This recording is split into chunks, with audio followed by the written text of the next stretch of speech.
Sucker bleu. I want to overreact. What was that? This is going to be a good year. Not this year. The best game ever.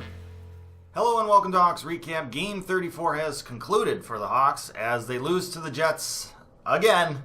This time at least they get into overtime, grab a loser point. They lose 3-4 at home and fail to get a winning streak. But it is a point streak, so it's something, I guess. As you can tell, my creativity is at an all-time low today. Apologies for that. Blackhawks, I thought, played very well in this game. It was the second straight game where they played well. They didn't win in this game, but they played well. They gave themselves a chance, and really that's all you can really ask for when you play against a team like the Jets, who, as we've seen the last 2 weeks here, they're a really good team. So no shame in losing in overtime to them, getting a point against them. I mean, we played well for a good part of the 60 minutes, and that's much better than what we've seen, the last month or so from the Hawks. And for them to do that in back-to-back games, that is definitely a positive thing, even though they didn't get the win in this one. The Hawks came out with confidence in that first period, obviously probably because of the win in the previous game. So come out, they're hanging with the Jets for 3/4 of the first period, looking good. That top line, Taze, Kahun, Saad, they were buzzing around. Had a lot of really good chances, but it wasn't until a penalty on the Hawks where the first goal was scored in this game. Mark Scheifele with a one-timer on the power play gets the Jets the early lead, and that was kind of a big thing with the Hawks in this game. They gave the Jets a really good power play team, 4 power plays, and if you're going to win against a team like that, you can't be doing that. Jonathan Taze was the one that had that penalty called against him that led to that power play goal, but he kind of makes up for it with 10 seconds left in the first period. Hawks take the puck away in the defensive zone, go down the ice. Saad drops it to Keith, who does a quick pass over to Taze, and he just roofs it by the goalie and ties this game up late in the period. Late period goal. Very, very good confidence boost going into the intermission. Second period was a lot like the first. Both teams getting their chances. Both goalies doing a pretty darn good job in net. 13 minutes in, Dahlstrom makes a great play in the neutral zone to spring Saad and Taze on a 2-on-1 opportunity. Saad makes a beautiful little saucer pass over to Taze. He just rips a one-timer and a little squeaks through the goalie's little armpit there. Gets into the back of the net, trickles in. The Hawks take a 2-1 lead. Things are looking good at this point.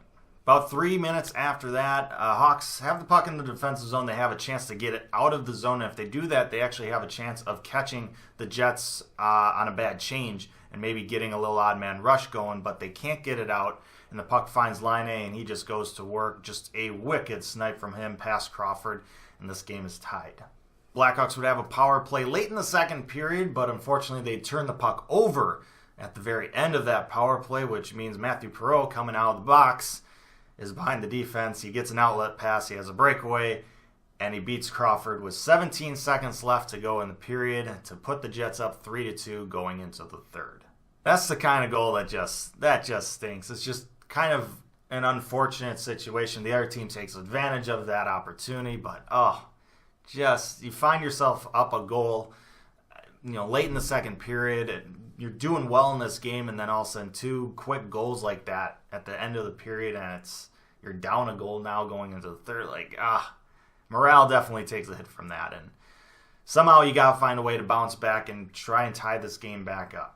One way to not do that is by taking 3 penalties in that third period. The Hawks just didn't really give themselves a really good chance to get back into this game, to tie this game up. They would get a power play at the very end of the game, but of course they would take a penalty, John Hayden high stick, and that power play is wiped, and good luck.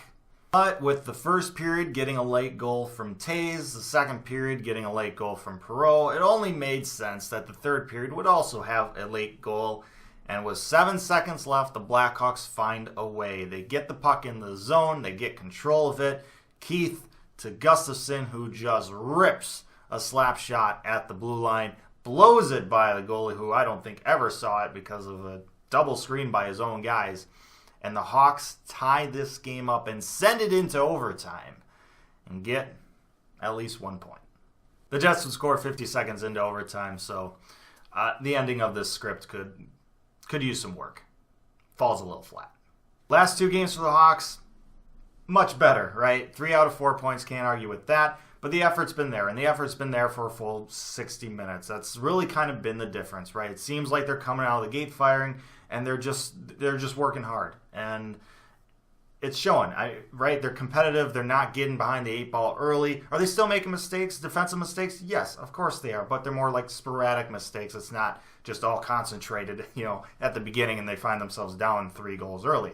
So this has been an improvement. Hopefully they continue to do this, but right now, 2 straight games doing that is a lot better than what it was 2.5, 3 weeks before that. Speaking of defensive mistakes, Jan Rutta was put on waivers. He cleared waivers, so obviously no takers right now, which I can't really blame the rest of the league for that. It looks like the Hawks are trying to do whatever they can to get rid of guys like Jan Rutta and Brandon Manning. But yeah, it's just there's no demand for them right now. It's kind of a weird time, though. It is kind of a weird time. I think once we get closer to the trade deadline, I think teams will be a little bit more aggressive and maybe filling out some depth issues that they may have. They may be more willing to make a trade for a guy like Jan Rutta or Brandon Manning.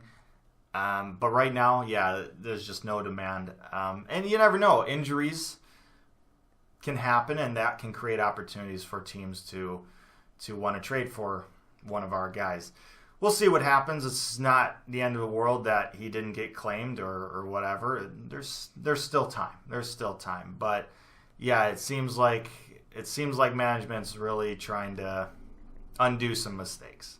With that, I'm going to wrap it up. Thank you so much for watching this episode of Hawks Recap. But let me know your thoughts down in the comments section below. Like, share, and subscribe. I appreciate that as always. But most importantly, stay safe, make good decisions, and I'll see you next time.